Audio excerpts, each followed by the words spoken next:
इसको मैं जोड़ता हूँ लीडरशिप से, हाँ, क्योंकि देखें चेंज नीचे से नहीं आता, चेंज ऊपर से आता है। बिल्कुल सही कह रहे इट हैं, is never bottom up, it's always top down. बिल्कुल ठीक है। मैं आपको मिसाल देता हूँ कि जो हमारे दूसरे खलीफा थे हज़रत उमर बिन ख़त्ताब, उनका बड़ा मशहूर किस्सा है, रिवायत में भी आता है कि जब वो खलीफा थे तो वो क्या किया करते थे कि रात को मदीने में निकल जाया करते थे, जस्ट टू बेसिकली सी कि यार जो लोग हैं मदीने के हाउ अंदर, things are. How things are, उनको किसी चीज़ की ज़रूरत तो नहीं है। ठीक है। अच्छा, एक दिन कुछ रिवायत में आता है कि उनके साथ नौकर था, कुछ रिवायत में आता है कि उनके साथी थे, मेरे ख्याल से असलम नाम था उनका। वो एक दिन मदीना से थोड़ा बाहर निकल जाते हैं, ठीक है। उनको एक औरत नज़र आती है जो खाना बना रही है और उसके खेमे में बच्चों के रोने की आवाज़ आ रही है। तो अच्छा, उस औरत को नहीं पता कि ये कौन है। हज़रत उमर बिन ख़त्ताब औरत के पास जाते हैं और कहते हैं यार ये बच्चे क्यों रो रहे हैं। थोड़ा सा मैं कमी पेशी हो सकती है, मैं माफ़ी चाहता हूँ उसके ऊपर, लेकिन moral of the story is important कि यार पूछते हैं कि यार ये बच्चे क्यों रो रहे हैं। तो औरत कहती है कि ये खाने का इंतज़ार कर रहे हैं। तो फिर बात होती है तो आप खाना क्यों नहीं दे रहे। तो कहती है खाना तो मेरे पास है नहीं, क्योंकि मैं ज़ाहिर सी बात है अगर मैं अंग्रेज़ी का लफ्ज़ इस्तेमाल करूँ अफोर्ड नहीं कर सकती, या मेरे पास इतनी रिसोर्सेज नहीं है, तो मैं तो खाली पानी में चम्मच हिला रही हूँ कि ये रो रो के सो जाएंगे। अच्छा, हज़रत उमर सुनते हैं तो थोड़ा सा हैरान भी होते हैं, रिवायत है नाराज़ भी होते हैं कि यार ये आप क्या कर रहे हो। तो आपके पास अगर नहीं है तो आपने खलीफा को जाके क्यों नहीं बताया। उन्होंने अभी अपने आप को इंट्रोड्यूस नहीं किया, खलीफा को क्यों नहीं बताया। तो अगेन मैं माफ़ी चाहूँगा कि अगर कोई कमी पेशी हो जाए, लेकिन औरत जो है, रिवायत है कि औरत कहती है कि जी देखें अल्लाह ने उमर को खलीफा लगाया है हमारे ऊपर, ये उनकी ज़िम्मेदारी है कि उनको पता हो कि उनकी रियाया के साथ क्या हो रहा है या उनकी आवाम के साथ क्या हो रहा है। मैं हशर के रोज़ ना अल्लाह को कहूँगी कि मेरे और उमर के दरमियान इंसाफ करें। अब आप ज़रा कॉन्टेक्स्ट समझें, ये रोज़।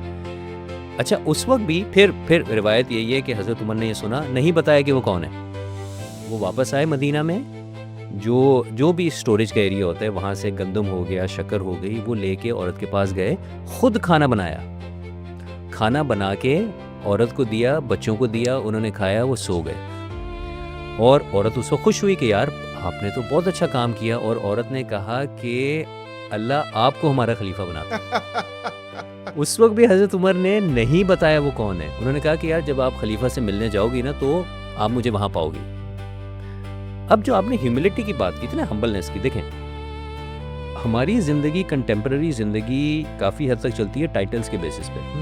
हम कैसे आइडेंटिफाई करते हैं। आप किसी से पूछेंगे यार अपना तारुफ कराएं, बोलेगा मैं जी चेयरमैन हूँ, ठीक है, मैं जी CEO हूँ, फाउंडर हूँ, मैं फाउंडर हूँ, ठीक है। ये टाइटल्स हैं। अच्छा, वो टाइटल ना हमें फील होता है हमें पावर भी दे रहे हैं, हमें वैल्यू भी दे रहे हैं और हमें लेजिटिमेसी भी दे रहे हैं। और हम किस किस्से की बात कर रहे हैं कि वहाँ पे वो शख्सियत जिनको टाइटल क्या मिले हुए हैं, कि वो शख्सियत अब आई एम श्योर आपको भी वो एक रिवायत पता होगी, हुज़ूर सल्लल्लाहु अलैहि वसल्लम ने 2 जहानों के सरदार, हमारे शाह अंबिया, उन्होंने सिर्फ 2 अफराद के बारे में दुआ मांगी थी कि इनमें से एक मुसलमान हो जाए। अमर बिन हिशाम जो अबू जहल जिनको कहते हैं, और हज़रत उमर बिन ख़त्ताब, इन दोनों में से एक मुसलमान हो जाए। तो उनका टाइटल ये है कि उनके बारे में 2 जहानों के सरदार ने दुआ मांगी, टाइटल एक। दूसरा टाइटल क्या है कि वो हमारे दूसरे खलीफा थे, दूसरा टाइटल। तीसरा टाइटल क्या है कि मुस्तनद हदीस है, हुज़ूर सल्लल्लाहु अलैहि वसल्लम ने कहा कि मैं ख्वाब में जन्नत में मुझे बहुत बड़ा महल नज़र आया जो कि उमर का था।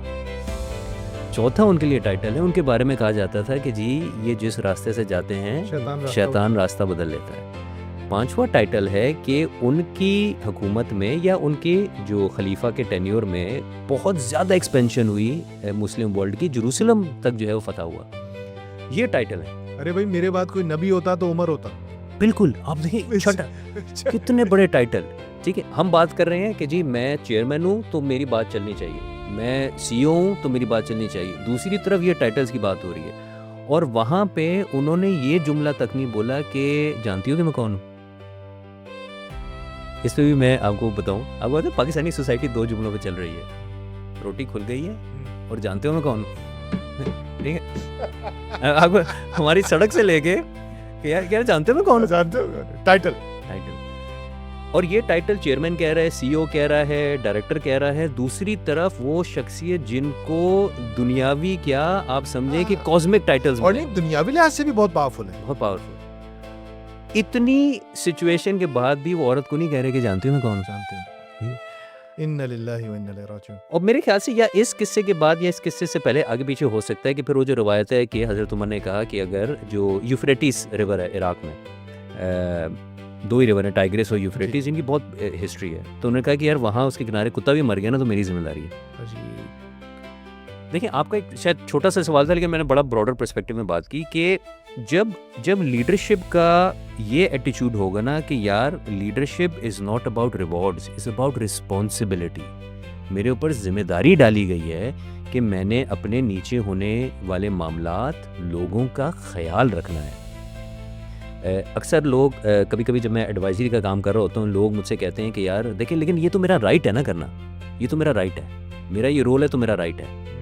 तो मैं उनको ये जवाब देता हूँ, मैं कहता हूँ कि जी just because you have a right it doesn't mean you should exercise it as well.